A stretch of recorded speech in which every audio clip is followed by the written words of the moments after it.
un nutritionniste réputé. Merci d'être là. Vous sortez ce livre avec le docteur Serroc, Savoir manger, et vous passez au crible beaucoup d'aliments, 10 000 aliments, et vous nous dites ce qu'on peut manger ou pas. Et vous allez voir, Christine, Jack Lang, que les résultats sont inquiétants, si tout ce que vous dites est vrai, puisque grosso modo, pour les gens qui ont peu d'argent et donc qui achètent des produits de consommation bon marché, ils ont toutes les chances d'être malades, et on leur vend évidemment c'est pas que la marque qui fait la qualité, c'est aussi évidemment le contenu. Donc vous allez nous raconter ça dans un instant. On va accueillir 3 filles à qui on a envie de donner un coup de chapeau. Julie Depardieu, Isabelle Nanty et Marina Foïs, qui seront là tout à l'heure pour un film Essaye-moi. Et on va développer avec vous. Julie Depardieu, Marina Foïs, Isabelle Nanty, avant de développer. Julie, bonsoir. Bonjour. Bonjour. Installez-vous à côté du docteur Cohen. Isabelle. Ça va? Bonsoir, Marina. Installez-vous. Voilà. Jack Lang qui embrasse rageusement Julie Depardieu, vous êtes là. Oui. Alors, installez-vous, vous êtes là pour Essaye-moi, un film dont on va parler tout à l'heure. Le cercle s'agrandit. Docteur Cohen, racontez-nous, et on va développer déjà votre bonsoir à toutes les trois. Votre méthode de travail. Vous avez analysé donc vraiment 10 000 produits et vous les avez tous passés au crible. C'est une enquête sérieuse, minutieuse et réelle. Hein. Complètement sérieuse et minutieuse. Et d'ailleurs, je réagis tout de suite à ce que j'ai entendu. On avait commencé l'enquête en questionnant autour de nous les associations de consommateurs, quelques journalistes, et tout le monde nous avait garanti qu'on ne trouverait rien. Ça veut dire que le hard discount, les premiers prix, les produits à prix cassé seraient strictement équivalents aux produits de marque. Et en fait, quand on a vu arriver les résultats par paquet de 1000, parce qu'il y a quand même 10 000 produits, au début, il y avait tellement d'ingrédients qu'on ne comprenait rien, et on a failli conclure assez naïvement que c'était vraiment la même chose. Et alors vous dites pas du tout que c'est pas du tout la même chose, ça part de là. Vous dites c'est l'analyse d'un pot de confiture qui nous a mis sur la piste et qui nous a permis de lever le lièvre. Ouais. Dans le plus cher, donc le Bonne Maman, le fruit était majoritaire, le sucre de canne suivait juste après. Puis dans le produit moyen de gamme, le Reflet de France de chez Carrefour, le fruit passait au second plan. Et alors dans la plus économique, donc dans le Leader Price, dans le sirop de glucose fructose était moins coûteux que le sucre, et c'est celui-là qui primait. Aberrant quand on sait que ce composant augmente le taux des graisses dans le sang. En gros, les aliments les moins chers sont prépondérants et sont les mais plus quand vous achetez de la confiture, vous achetez de la confiture. Oui. Vous n'êtes pas habituellement habitué à regarder la composition du produit. Et quand d'un seul coup, vous vous rendez compte qu'en fait, une confiture vaut moins cher simplement parce qu'on a changé l'ordre des ingrédients, qu'on en a utilisé un moins cher pour fabriquer un produit moins cher, on ne peut pas dire qu'il y a une grande vertu à vendre un produit qui coûte moins cher. Donc il faut arrêter de dire ça. Mais est-ce que c'est dangereux en soi ? Parce que quand il y a à la place du fruit, quand il y a par exemple donc, du sirop de glucose fructose, est-ce qu'en soi c'est dangereux ou alors finalement c'est la bonne question. C'est la bonne question. Pourquoi ? Parce qu'aux États-Unis, par exemple, on a constaté que l'augmentation de la consommation du sirop de fructose, et on voyait bien que le monsieur de l'association de consommateurs connaissait pas, a créé 2 problèmes. Premièrement, augmentation des graisses dans le sang. Deuxièmement, apparition d'un foie gras, ça veut dire un vrai foie gras de canard, ce qui prouve que les Américains se sont mis à la mode française. Et troisièmement, la grippe aviaire. Non, ça c'est le canard enchaîné, la grippe aviaire.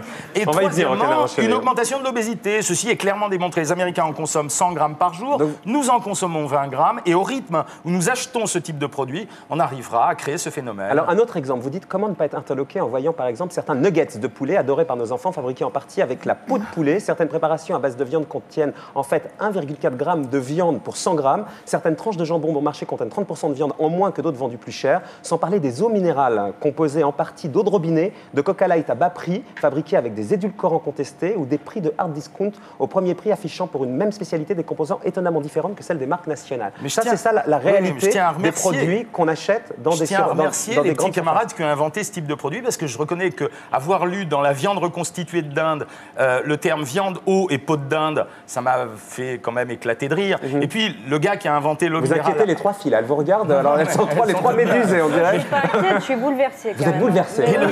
J'en mange 3 fois par semaine, donc je suis bouleversée. Palme d'or à celui qui a inventé l'eau minérale à l'eau du robinet. Ce qui veut dire en plus... Vraiment, il y a vraiment de l'eau de robinet.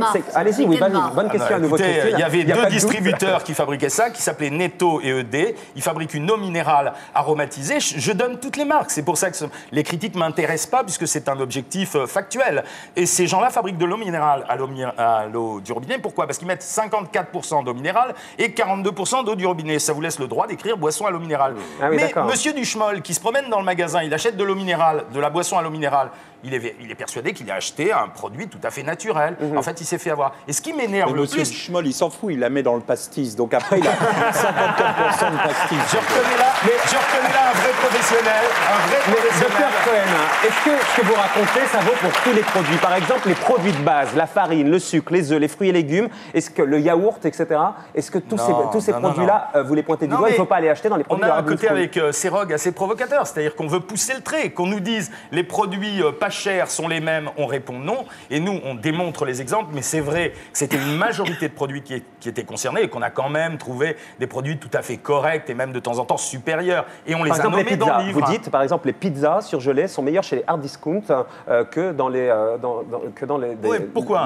grands supermarchés. Pourquoi? Simplement, c'est un profil d'acheteur. Un profil d'acheteur de pizza a plus de chances de se retrouver dans le hard discount. C'est un produit qui a peu de valeur ajoutée parce que c'est du pain, de la purée de tomates, quelques ingrédients. Donc ça va, il n'y a pas de différence. Alors ceux-là, on les a cités et on a dit il n'y a pas de différence. Il y a une bonne question là, par SMS. Est-ce qu'on a des raisons de s'inquiéter dans les cantines scolaires? Est-ce que dans les cantines scolaires, on emploie ce que vous décrivez? Par exemple, les bonnes huiles sont souvent remplacées par celles de palme et de coco, plus néfastes pour les artères, mais plus légères pour le portefeuille. Est-ce que Écoutez, je me suis baladé dans les cantines scolaires, à un moment donné où il y avait une rupture dans la chaîne de livraison. C'est-à-dire qu'il n'y avait plus à manger pour les enfants. J'ai regardé la cantinière, j'ai discuté avec elle, et elle jette à un moment donné des pommes dauphines à 27% de matière grasse dans de l'huile de friture. Et je lui demande si elle se rend compte qu'en faisant ça, elle injecte une dose de graisse massive aux enfants. J'ai rien contre les graisses. Et je veux dire, à ce taux-là, c'est ahurissant. Ben, ça veut dire simplement qu'on s'en fichait. C'était atypique ou alors c'est le reflet de... Non, c'est le reflet d'un État. Et ça m'énerve beaucoup. Je vais vous dire pourquoi. Ouais. Parce qu'on n'a pas le droit de faire peur aux gens en leur disant attention à l'obésité, tous les jours, et ne pas balayer devant chez soi. Ça veut dire que dans une cantine scolaire, elle est sous la responsabilité des services publics,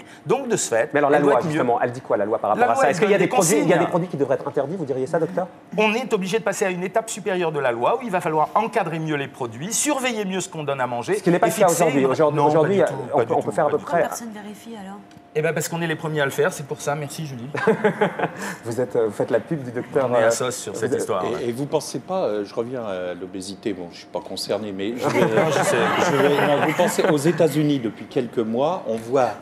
Ils ont fait comme pour le tabac. On imagine qu'ils vont mettre la même ardeur que contre le tabac, c'est-à-dire qu'on voit des spots avec le 11 septembre et ils vous disent, s'il arrive ça, vous ne pourrez pas fuir parce que vous serez obèse. Vous voyez ce que je veux dire? Pour inciter les gens à maigrir. Ouais, c'est assez impressionnant. En même temps, vous ne croyez pas qu'on va avoir droit à ça? Non, il y a d'un côté la vérité, on est très loin de l'état obsessionnel d'avoir peur de manger. Il y a d'un côté la vérité, c'est qu'en 2010, on aura la moitié des enfants de ce pays qui seront en surpoids. Et ça veut dire que c'est la première fois qu'à une génération, on annoncera qu'il y a une diminution de l'espérance de vie. Donc il faut qu'on s'en occupe.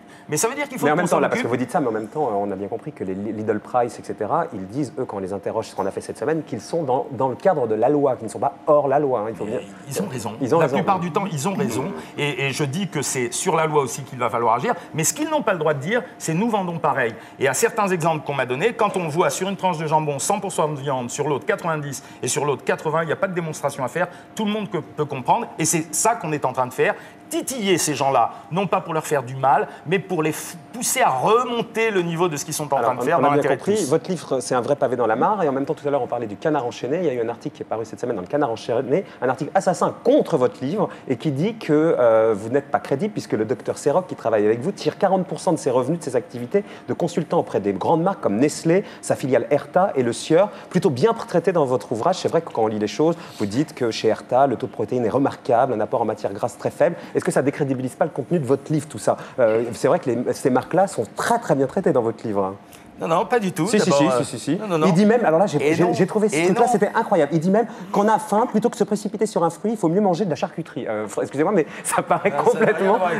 Non, mais il dit ça quand même. En période de grippe aviaire, il faut se méfier des canards. On sent que c'est naturel, Erta. Excusez-moi, mais bon. La première des choses qu'on vérifie dans un livre de ce genre, étant donné qu'on a peur, bien entendu, des agressions, et notamment des marques, c'est l'objectivité de ce qu'on raconte. C'est l'objet de ma question. Quand j'ai lu l'article du Canard, j'ai vérifié les produits, et je me suis rendu compte à ce moment-là que les marques dont il parlait étaient citées 9 fois en coup de cœur et 5 fois en peut mieux faire, et que la concurrence était citée 5 fois en coup de cœur et 3 fois en peut mieux faire. Donc je me suis beaucoup inquiété pour l'avenir de mon ami Patrick Serog, et je m'inquiète à l'idée de la tête que vont lui faire les dirigeants des sociétés demain quand il va y arriver. Et ça, personne n'en pense parce qu'il faut du courage pour critiquer de temps en temps aussi ses employeurs.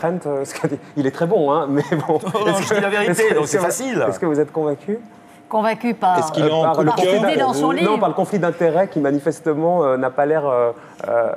Il faudra d'avoir que lieu. vous lui posiez la question dans quelques semaines pour voir si votre co-auteur a été viré ou non par ceux qui l'emploient. Bon. Bon, la transparence dans ce genre d'ouvrage est essentielle. Mais ça, on C'est ne très vous fait important. pas dire, Isabelle. Non, mais je propose qu'on fasse comme sur les paquets de clopes, on met manger-tu. Oui, c'est ça un peu. Hein. Manger C'est un fort. Non, mais si on y arrivera. mal manger-tu, en fait. On y arrivera C'est si ça. justement. Mal Mais manger. voilà, on y arrivera si justement on démarre pas une campagne d'information vers le public, si on fait pas comprendre ce que c'est la malbouffe, et si tout doucement on n'amène pas les gens à mieux manger et les industriels à nous donner de meilleurs produits. Merci, docteur.